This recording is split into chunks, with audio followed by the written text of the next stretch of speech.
الفراعنه بنوا الهرم ازاي؟ انا هقول لك ازاي، بس الاول نشوف هو الطرق اللي الناس بتقولها غلط ليه. اول حاجه الناس قعدت تقول لك رفعوا الطوب بالميه، عينيا الاثنين رفعوها بسقاله، رفعوها باي طريقه كان. هتظبطها ازاي؟ يعني ايه ان انت تظبط سايد كل ده والسايد ده وده وده وفي الاخر يظبطوا ان الحته اللي فوق مش مشيسه؟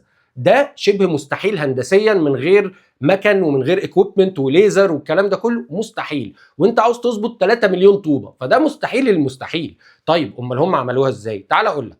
اول حاجه الهرم قعدته بنوها عادي، دي مربعه ما فيهاش اي مشاكل. طيب بعد ما بنوها عملوا ايه؟ خدوا الهرم نفسه يبنوا جواه.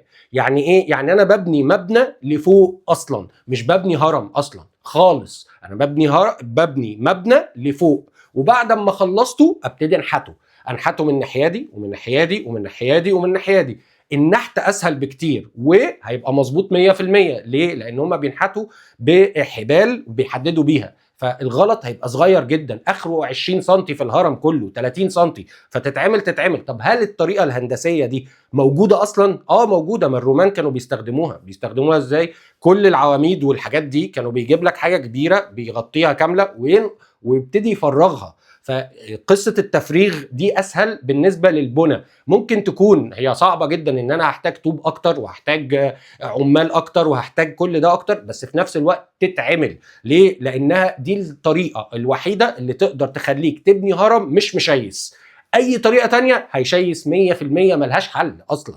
يعني هندسيا ملهاش حل، مستحيل تظبط 3 مليون طوبه. بس بالطريقه دي هتظبط الطوب من بره بس، هتقعد تنحته وهتلاقي فراغات، الفراغات دي هتكملها بطوب قوي، طوب من نوع تاني اقوى عشان يبقى زي سبورت.